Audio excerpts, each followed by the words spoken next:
Long before Adanna was born, her father Chief Dike was a man of great power and respect in their land. He came from a long line of warriors, men who had ruled with strength and wisdom. The tradition of their people was clear. Every man must have a male child to continue his lineage. Without a son, a man's name would fade away like dust in the wind. Chief Dike was young, strong and wealthy. He had everything a man could desire: land, cattle, servants, and influence. The elders of the village looked up to him, and the people feared him. But there was one thing he lacked: a wife to bear him sons. When he reached the age of 30, he married his first wife, a beautiful woman named Ifeoma. The village celebrated the union, and everyone expected Ifeoma to give birth to a son who would continue Dike's bloodline. But tragedy struck. During childbirth, Ifeoma screamed in pain for hours, and when the cries of a newborn finally filled the hut, she was gone. She had given birth to a baby girl, but neither mother nor child survived. The villagers mourned her death, but they whispered in secret. Was this a curse? Determined to have a son, Chief Dike married again. His second wife, Chidinma, also died while giving birth. Again, the child was a girl. The same thing happened to the third wife and the fourth wife. Each time, the women and their babies died in mysterious circumstances, and none of them bore a son. Fear spread through the village. No woman wanted to marry Chief Dike anymore. They whispered that his house was cursed, that any woman who bore his child would not live to see the next sunrise. His name, once spoken with respect, now carried fear. But Chief Dike was not a man to accept defeat. He had to find a way to break the curse. And so, he set out on a journey to seek answers from a powerful native doctor in a faraway land. The journey to the native doctor was long and difficult. Chief Dike traveled for days, crossed rivers and thick forests, until he arrived at the shrine of the great healer, Adigbe. The shrine was deep inside the forest, surrounded by skulls and ancient symbols. Smoke rose from burning herbs, and the air smelled of strange magic. The native doctor, an old man with white chalk on his face, welcomed Chief Dike and listened to his troubles. "You have been cursed," Adigbe said in a deep, powerful voice. "A curse placed upon your bloodline long ago. No woman will give you a son, and if they try, they will all die." Chief Dike's heart pounded. How do I break this curse? I cannot let my name end with me. The old man stared into the fire, his eyes dark and unreadable. Then he spoke words that sent chills down Dike's spine. "There is only one way," he said. "You must marry your own blood. Only the fruit of your flesh can give you the son you seek." Chief Dike was shocked. "Marry my own blood?" "Yes, your daughter is the key," the native doctor said. "She is the only woman who can bear you a son and survive." For the first time in his life, Chief Dike felt true fear. Could he really do such a thing? Could he truly marry his own child? But the old man's voice was firm. If you refuse, your name will die, and your ancestors will turn their backs on you. Chief Dike closed his eyes. He had come this far to turn back. He had no other choice. When Chief Dike returned to the village, he was a changed man. He did not speak of what the native doctor had told him. Instead, he focused on finding a new wife, one last chance to have a son. He married Nena, a gentle woman with kind eyes. The villagers pitied her, but no one could stop the marriage. Months later, she became pregnant, and the village held its breath, waiting to see what would happen. On the night of her labor, Chief Dike was restless. He paced outside the hut, listening to her screams. The cries of a childbirth filled the air. And then, just like before, silence followed. The midwife stepped out, their faces heavy with sorrow. "It is a girl," one of them whispered. "And your wife?" "She did not survive it." Chief Dike clenched his fist. Another wife gone, another girl. The villagers shook their heads. "The curse remains," they whispered. "No woman can live after bearing his children." Chief Dike looked at the newborn in the midwife's arm, a small fragile baby girl with big curious eyes. He wanted to reject her. He wanted to curse the gods for giving him another daughter. But then he remembered the native doctor's words. She is the key. And so he named the girl Adanna, meaning father's daughter. He raised her alone, watching her closely as she grew, waiting for the time when she would fulfill her purpose. From the moment Adanna could walk, she knew something was different about her life. Her father, Chief Dike, was a powerful man, feared by many, but he was always cold towards her. He did not hold her, he did not smile at her, and did not call her his daughter with love. She grew up in a big house, but it never felt like home. The servants obeyed her father's every command, but they rarely looked at her in the eyes. When she asked about her mother, they turned away, as if the very mention of her name was forbidden. But she learned the truth from whispers. The village children, who were not afraid to speak, told her that her mother had died giving birth to her, just like all the other women her father had married. She was beautiful, one girl told her, but she was cursed the moment she became his wife. That word, cursed, struck in Adanna's mind. As she grew older, she noticed something else. The women in the village avoided her father. Whenever he passed by, they quickly turned away, pretending not to see him.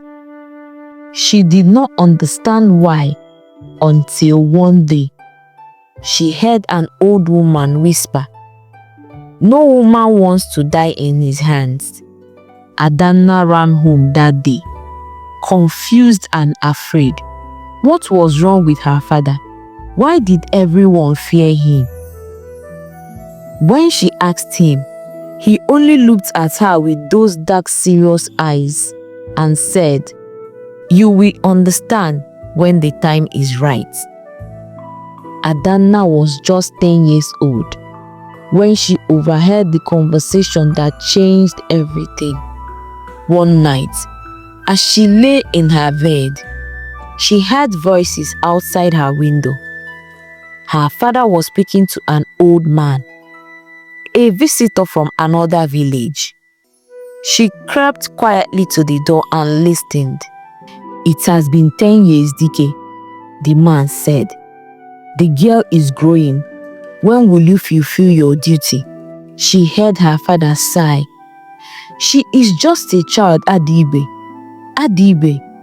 She had heard that name before. The powerful native doctor from a faraway land. "The gods do not wait," the old man replied.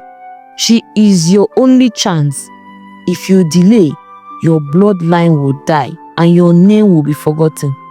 A chill ran down her spine. What were they talking about? What duty? Her father's voice was heavy. "I will wait until she is 12 at least."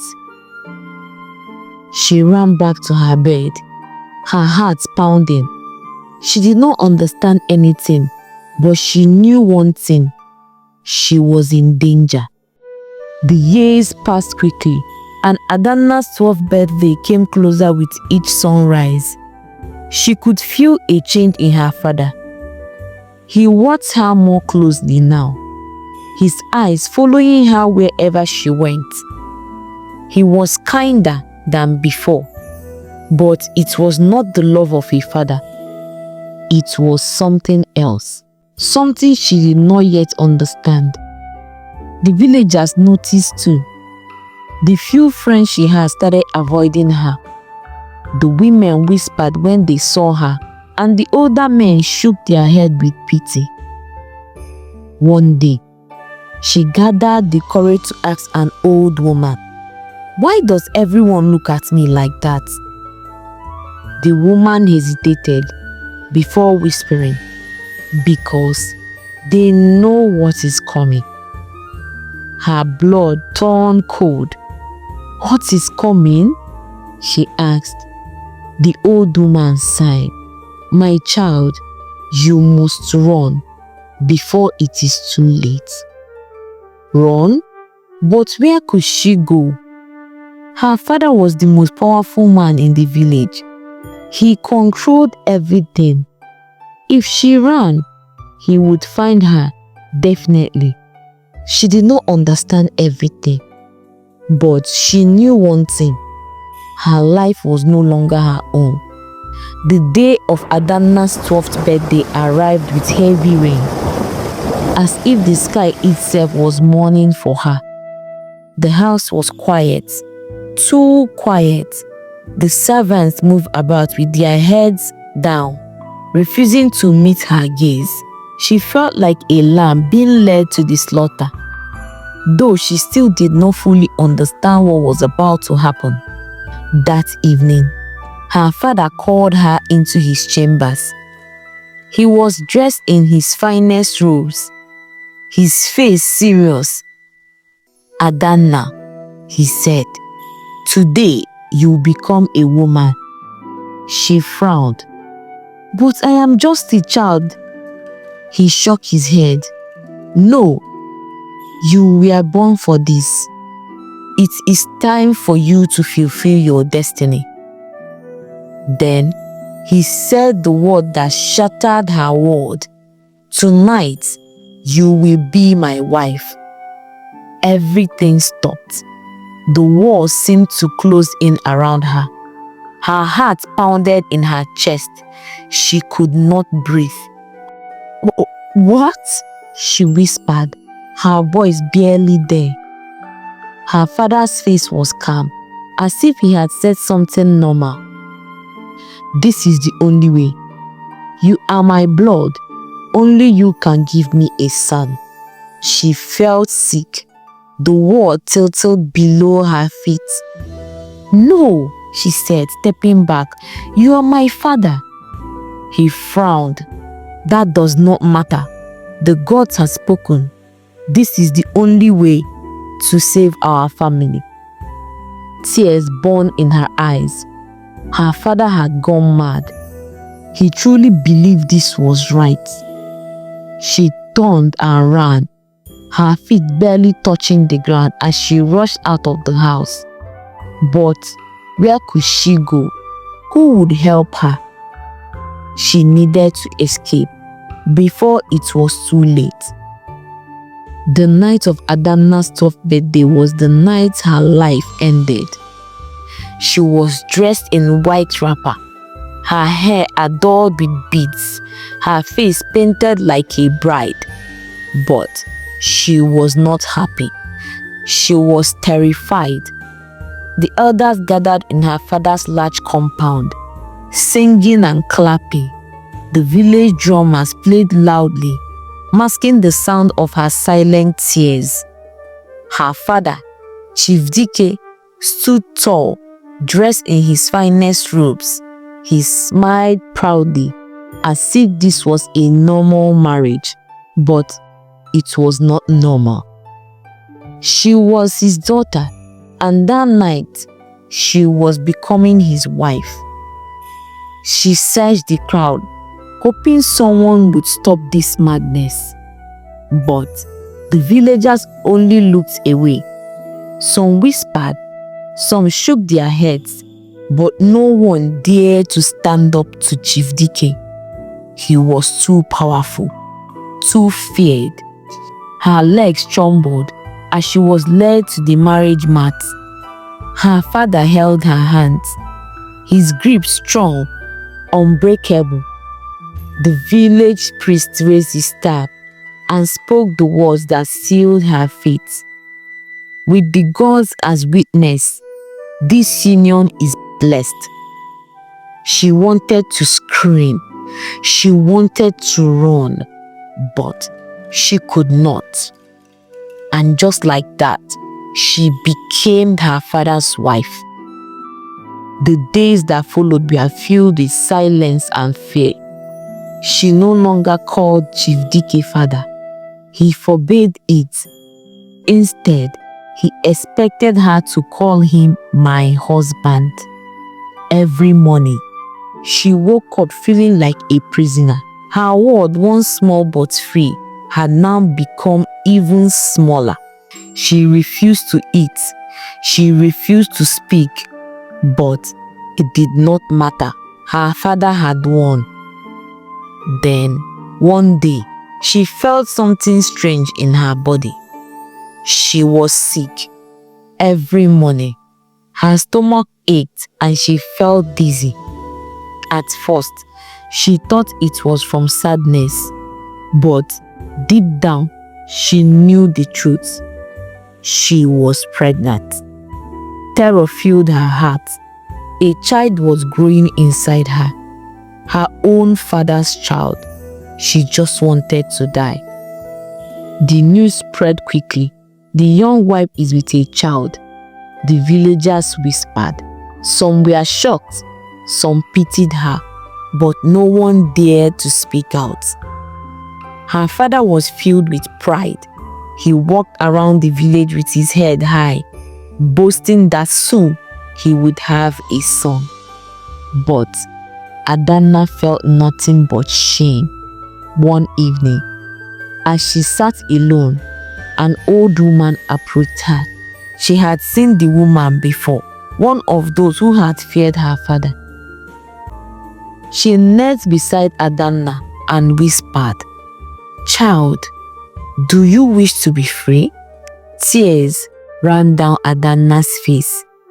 "Yes." The woman looked around carefully, then leaned closer. "There is a way." Her heart pounded. Could this be her chance? She wiped her tears and whispered, tell me what to do." The old woman's name was Mama Ife.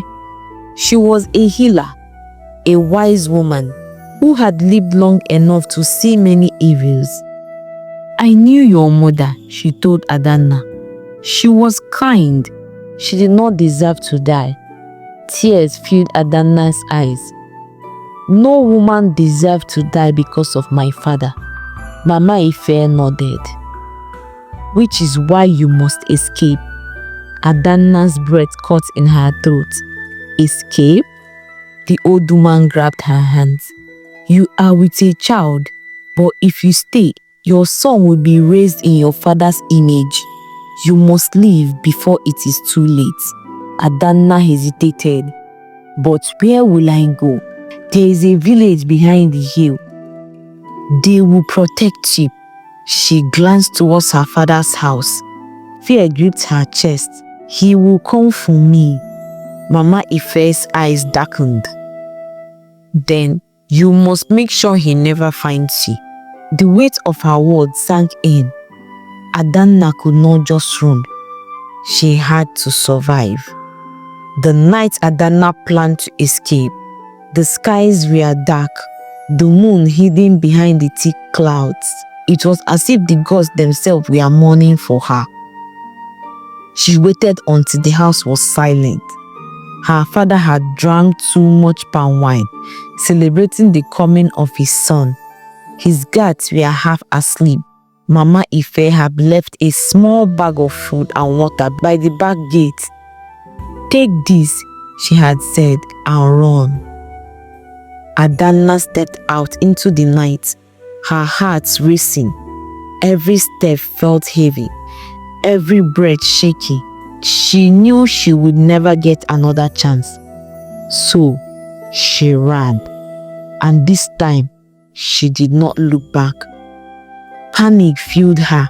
She pushed herself to move faster, ignoring the sharp branches that scratched her skin. Her lungs burned, her legs ached, but she could not stop. If they caught her, she knew what would happen. She ran until her legs could no longer carry her. She collapsed by a tree, gasping for breath. She touched her stomach. The child inside her was still there, still growing. Tears streamed down her face, but she had to keep moving. As she reached the river, she looked around. There was no bridge, no way to cross. The water was deep. She had no choice. Taking a deep breath, she jumped into the river. The cold water swallowed her whole. The river was stronger than Adanna expected. The current pulled her under, twisting her in all directions. Water filled her nose, her mouth. She struggled, kicking and fighting, but the water was stronger. She thought she was going to die. But then, strong hands grabbed her. She was pulled out of the water and dragged into the shore. She coughed, spitting out water, her body weak. When she finally opened her eyes, she saw a tall man standing over her. He was dressed in strange clothes. His eyes were sharp, filled with curiosity. "You are lucky to be alive," he said in deep voice. Adanna tried to speak, but her throat burned. "Who are you?" he asked. She hesitated. Could she trust him? But before she could decide, she heard voices in the distance. Her father's men were close. The man noticed her fear. "Are you running away from someone?" She nodded quickly. He studied her for a moment, then offered his hands. "Come with me. I can help you." She had no choice. She took his hands, and just that, her fate changed. The man led Adanna deep into the forest, far from the riverbank. Her body was weak, but she forced herself to keep moving. "My name is Adanna," he said. "I come from a village far from here." She did not know if she could trust him, but she had no choice. "My name is Adanna." Adanna glanced back at her. "Who are you running away from?" She hesitated before answering. "My father." His eyes darkened. "What did he do?" Tears burned in her eyes, but she refused to cry. He wants to marry me." Jide stopped walking. He turned to face her, his expression unreadable. After a long silence, he finally spoke. "Then, you were right to run." Relief flooding through her. He did not call her a liar. He did not say she was cursed. He believed her. "We cannot stay here," Adanna said. Your father will keep looking for you." She nodded. She knew that too well. "Come," he said. "I know a place where you will be safe." She followed him, not knowing where they were going. But one thing was clear: she was not alone anymore. For the first time, hope flickered inside her. Jide led Adanna deeper into the forest, guiding her along a narrow path she would have never found on her own. She was weak, exhausted and hungry, but she forced herself to keep moving. Her father's men were still out there. She could not afford to stop. After what felt like hours, they reached a small hidden village. It was nothing like her father's village. There were no grand houses or rich men. The people here looked simple, dressed in worn clothes, but their faces were kind. The houses were simple, made of mud and thatched roofs, and the people looked humble but strong. "This is Obodondu," Jidenna said, "the village of the living." Adanna looked around. "Will they help me?" He nodded. "We help those who run from evil." The people gathered around, whispering. A woman, older than the rest, stepped forward. She had a scar across her chest and eyes that had seen too much. "What is your name, child?"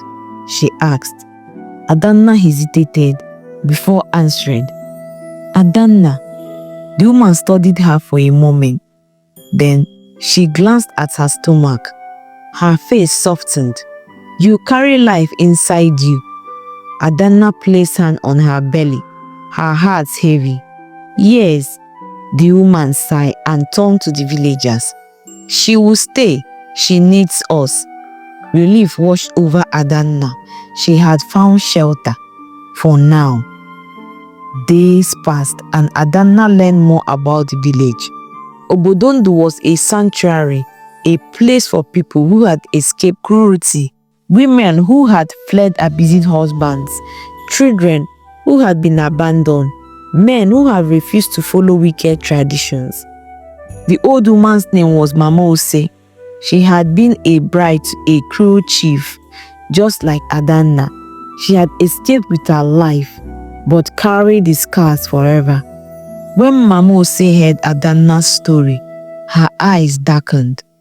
"Your father will not stop looking for you." Adanna swallowed hard. She knew the old woman was right. Mama Ose reached for her hand. "But here, you are no longer his daughter. You are Adanna, the woman who ran." Her voice gave Adanna strength. She was no longer just a victim. She was a survivor. Even in her safety, Adanna did not feel at peace. Jidenna became her protector. He trained her to be strong, to fight, and to survive. But she knew her father would not stop looking for her, and she was right.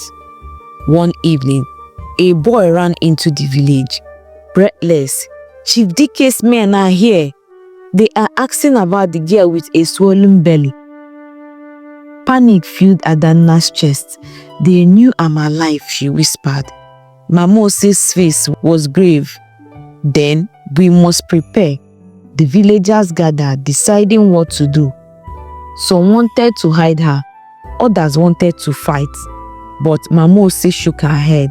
"No, we will give them no reason to suspect us." "But Adanna, if they come too close, you must be ready to run again." Adanna clenched her fist. She was tired of running, but she knew she would do whatever it took to protect her unborn child. It happened faster than Adanna expected. One night, as the village slept, she heard footsteps outside her hut. Her heart stopped. She peeked through the window, and there he was, her father. Filled with rage and desperation, he had not come with an army. He had come alone. "Adanna," he called out. "Come out." She did not move. "I know you are here," he continued. Do you think you can hide from me forever? Mama Ose stepped out first. Leave, Chief Dike. The girl is not yours anymore.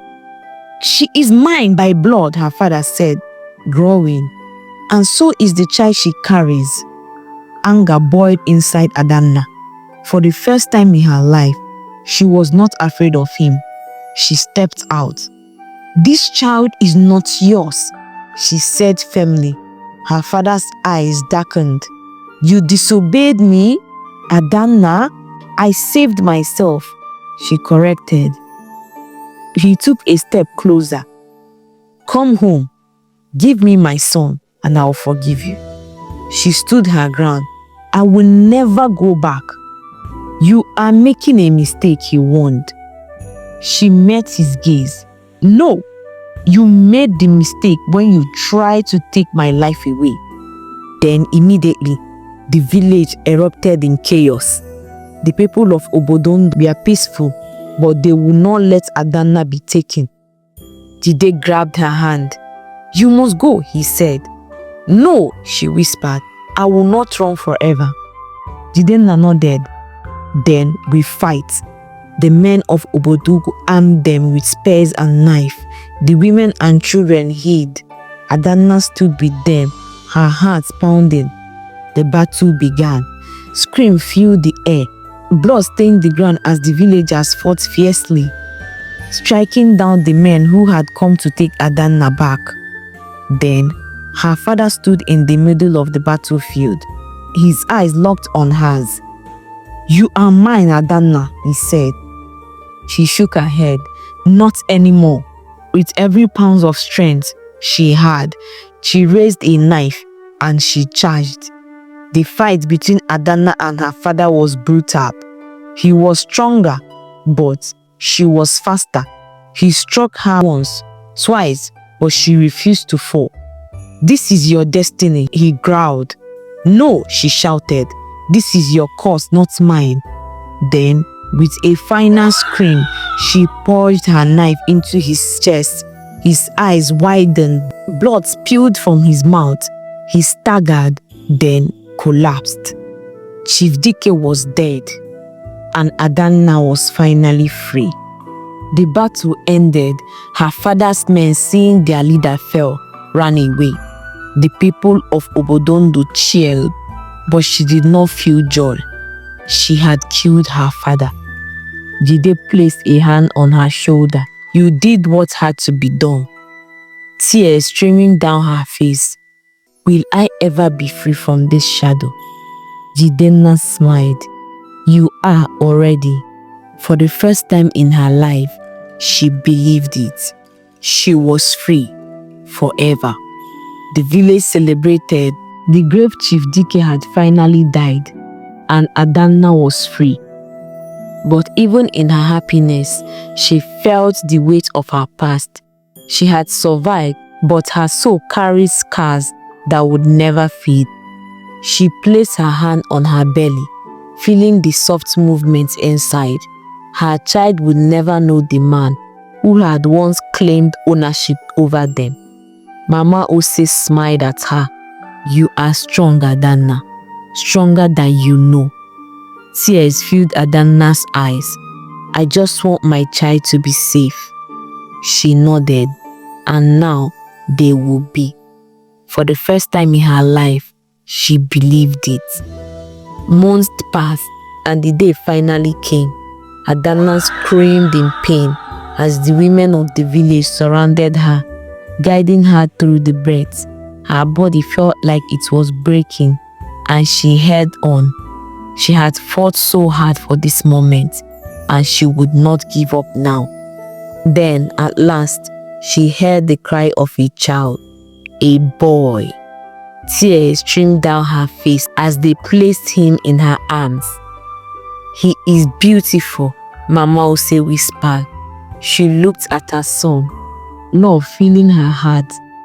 His name will be Undo, she said, because he is life. The village cheered. Her child was not born of fear.